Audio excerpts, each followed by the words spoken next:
औरतों में सब्र भी कम होता है, हौसला भी कम होता है, अल्लाह ने इन्हें अकल भी कम दी होती है, उसकी हिकमत का तकाजा है। और फिर जो बीबी अमीर हो वो कभी गरीब हो जाए तो उसके लिए जीना मुश्किल हो जाता है।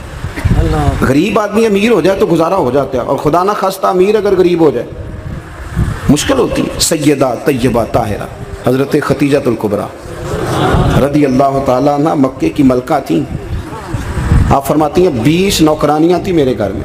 तवज्जो है मेरी बात पर? ये आगे आगे वालों को समझ आ रही है, कोई हाँ ना कर रहे हैं, पीछे वाले तो बिल्कुल गुमसुम है। भाई दोस्तों तवज्जो करना मेरी बात पर।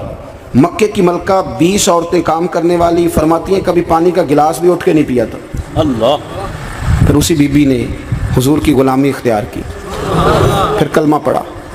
ज़ोहर के वक़्त, इब्न इसहाक़ कहते हैं ज़ोहर के वक़्त उन्होंने अपना माल हुजूर के कदमों में सारा पेश कर दिया।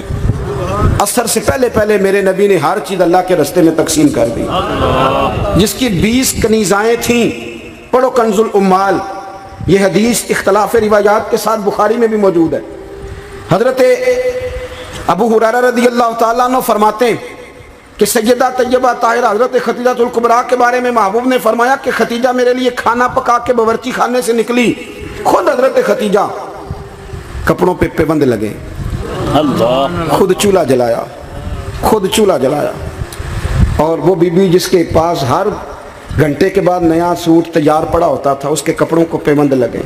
जीम जान दा कुछ वसा नहीं, जान यार नू दे ते शाद हो जा।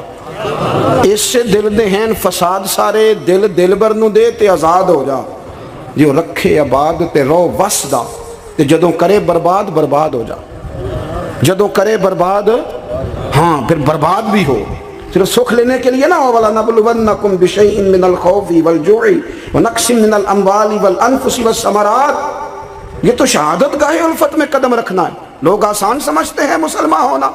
हजरत खतीजा खाना पका के निकली, कपड़ों पे पाबंद लगे हुए हैं, और सादे से बर्तन में जब खाना लेके आई ना, हुजूर के सामने खाना रखा तो अल्लाह के रसूल अलैहिस्सलाम गौर से सैयदा खतीजा को देखने लगे, गौर से देखने लगे।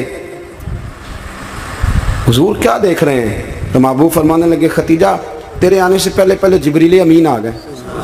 फरमा के कह रहे हैं या रसूलल्लाह खतीजा खाना लेके आ रही है, और रब फरमाता है जब खतीजा खाना लेके आए तो उसे उसके रब का सलाम कह देना, उसे उसके रब का। हाँ भाई, जब कुर्बानी आप देते हैं, कुर्बानी उस वक्त जो एजाज होता है वो बदल जाता है। हजरत खतीजा ने कुर्बानी दी, नबी पाक की 4 बेटियों ने कुर्बानी दी। हुजूर की कितनी बेटियां? बोल के बताओ, बोल के जी। यहाँ बड़े दस दे क्यों नहीं जी, किनिया ने? अल्लाह आपको खुश रखे। 4 बेटियां हुजूर की।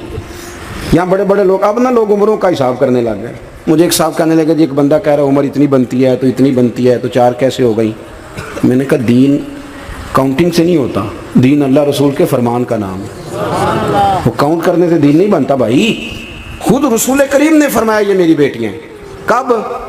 हुजूर की एक साहबजादी हज़रत उस्मान गनी के निकाह में थी, इंतकाल कर गई। नबी पाक ने दूसरी का निकाह किया तो सहाबा ने अर्ज़ की हुजूर बड़े खुश नसीब है, उस्मान को आपने दूसरी भी दे दी। तो हुजूर ने फरमाया ये तो मेरी 2 बेटियां थी, मेरी, ये तो मेरी 2 बेटियां थी, मेरी 40 भी होती तो एक के बाद दूसरी इंतकाल करती रहती, मैं सारी उस्मान गनी के निकाह में दे देता। नूर की सरकार से पाया दोशाला नूर का, हो मुबारक तुझको जुन्नूरैन जोड़ा नूर का। तो नबी करीम अलैहिस्सलाम की 4 बेटियों ने, पता है आपको, 2 बेटियां अबू लहब के 2 बेटों से ब्याही गई थी। वो जितना लोग ब्लैकमेल कर सकते हैं ना, एक तकलीफ होती है जिस्मानी, एक नफ्सियाती होती है, किसी को तंग करना, अजियत देना, बच्चों की तरफ से, माँ बाप की तरफ से, वो जो नफ्सियाती तकलीफ होती है वो आदमी को बड़ा कमज़ोर कर देता है। अबू लहब ने पैगाम भेजा कि यहाँ आप दीन की तबलीग छोड़ दें वरना बेटियों को तलाक दे दी जाएगी। ये जो दुख होते हैं ना नफ्सियाती ज़हनी, ये कर्ब होते हैं, ये सुहाने रूह बनते हैं। अभी निकाह हुआ था, रुखसती नहीं हुई थी, यहाँ आप तबलीग छोड़ें तलाक दे दी जाएगी। मेरे हबीब करीम ने फरमाया जो तेरा दिल में आए कर, लेकिन मैं पैगाम दीन लेके आया हूँ तो ये पैगाम मैं देता ही रहूँगा। उन शहजादियों ने कुर्बानी दी, इसार किया, उन्होंने कुर्बानी दी, तलाक़ें मिल गई। हज़रत ज़ैनब हुजूर की बड़ी साहिबजादी, सबसे बड़ी शहजादी नबी करीम की, उनकी बेटी के बारे में सही बुखारी की हदीस है। सहाबा कहते हैं वो हुजूर की सबसे बड़ी नवासी थी जनाब ज़ैनब की साहिबजादी। जब हुजूर नमाज़ पढ़ने आया करते थे तो उन्हें साथ लाया करते। और हज़रत अबू दरदा कहते हैं मैंने अपनी आंखों से देखा कि जब हुजूर क़याम में खड़े होते तो बेटी को दोनों हाथों में रख, मेरी तरफ देखिए जी, बेटी को दोनों हाथों में रख लेते, और जब हुजूर रुकू और सजदे में जाते तो बेटी को नीचे खड़ा कर लेते। हज़रत ज़ैनब, इनके बच्चे भी थे पहले, जनाब अमर बिन आस के साथ इनका निकाह भी हुआ था। मेरी बातों की समझ आ रही है आप हज़रात को? मुझे दोस्त कह रहे थे ज़रा तकरीर लंबी करना, मैंने कहा लंबी तो मैं करता ही नहीं, खैरुल कलाम मा कल्ला वदल्ला। लंबी तकरीर, आला हज़रत रहमतुल्लाह अलैह ने लिखा है कि किसी बंदे ने किसी का वक़्त ज़ाया किया तो उसने भी क़यामत में हिसाब देना है। कोई बात खींच के कर ली जाए, किसी को ज़रा आगे ले जाया जाए, किसी को पता है ना हमारा नाथ का कहता है मैं आखिरी शेर पढ़न लगा तो मैं कहना एको बारी पढ़ी जी, एक शेर 17 बारी पढ़ी है तो आखिरी नहीं होंदा। मैं 2 शेर पढ़ने, मैं कह दो बारी पढ़ी। अब एक और बीमारी भी लगी है, एक जगह मैं हाज़िर था तो कहने लगे हज़रत साहब मैं तो एक नवा कलाम सुनाना है। मैं क्या तू मेहरबानी करके मैनू को पुराना ही सुनाई, नवे बाज सारे भी करने पैंदे ने। पुराना सुना, कोई पीर मेर अली शाह साहब का सुना, आला हज़रत बरेलवी का सुना, मौलाना हसन रज़ा की कोई बात सुना। ये क्या बात हुई?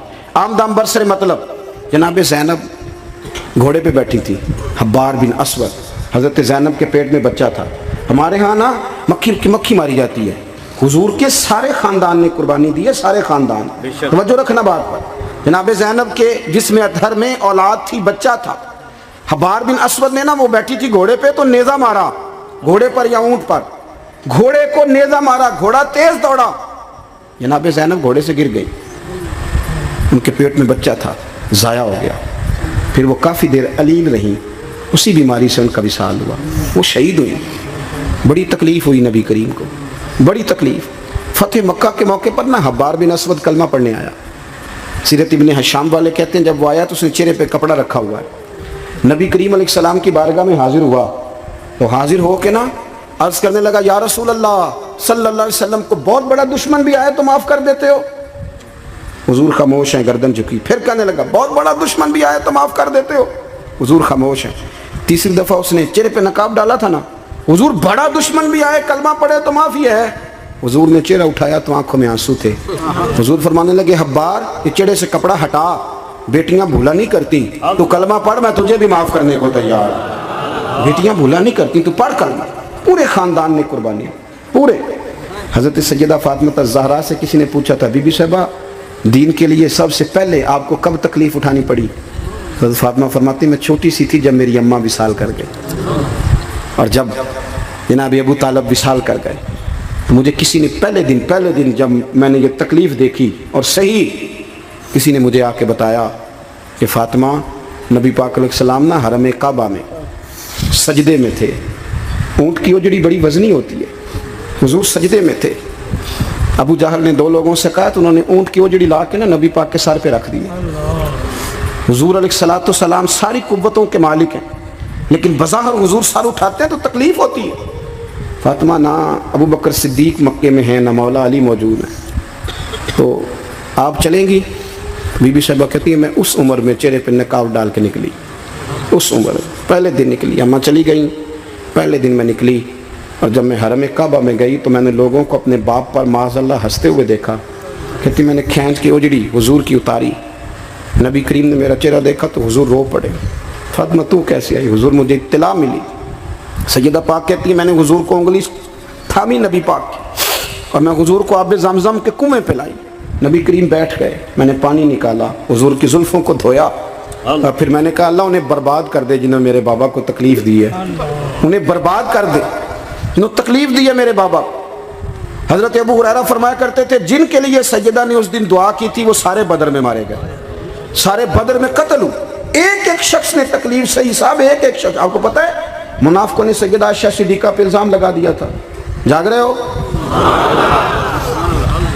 सैयदा तैयबा ताहिरा हज़रत आयशा सिद्दीक़ा रदी अल्लाह ताला अन्हा, हुजूर फरमाते हैं आयशा तेरे साथ निकाह से पहले जिब्रील तेरी शक्ल मुझे दिखा के गए थे कि महबूब रब इसके साथ आपका निकाह करेगा। इतनी पाकबाज औरत, दीन का चौथा हिस्सा हज़रत आयशा सिद्दीक़ा से मरवी है। हज़रत आयशा सिद्दीक़ा की हदीस हम निकाल दें, औरतों के मखसूस मसाइल पर हम कौम को जो है वो किसी तरीके से कायल नहीं कर सकते। हम वो पूरा बाप को कैसे कौम को देंगे जो औरतों से मुतल्लिक़ है। लेकिन आपको पता है मुनाफिकों ने सैयदा आयशा पे इल्ज़ाम लगा दिया था। इल्ज़ाम तो 1 मिनट लगता है। किसी शायर ने कहा था कि मखलूक पता क्या करती है, काबे के अंदर से मिट्टी लेके बुत बना के अल्लाह का शरीक बना देती है माज। और वो कहने लगा तुम अपने इल्ज़ाम को क्या इल्ज़ाम समझते हो, लोग तो जनाब मरियम पे भी इल्ज़ाम लगा देते थे कि तू ये बच्चा कहाँ से ले आई है। कहने लगा मखलूक तो फनकार है इस दर्जा के पल भर में, संगे दरे काबा से भी असनाम तराशे, तुम कौन हो क्या चीज़ है दागे कबाबी, लोगों ने तो मरियम पे भी इल्ज़ाम तराशे। हज़रत आयशा पर इल्ज़ाम लगा और आपको पता है कि महीना बीमार नहीं हज़रत आयशा, नबी करीम की आंखों में इतने आंसू आए कि मौला अली कहते हैं दाढ़ी भर गई नबी पाक की, पर रब बड़ा ही मेहरबान है, महीना लगा। तो जो है मेरी बात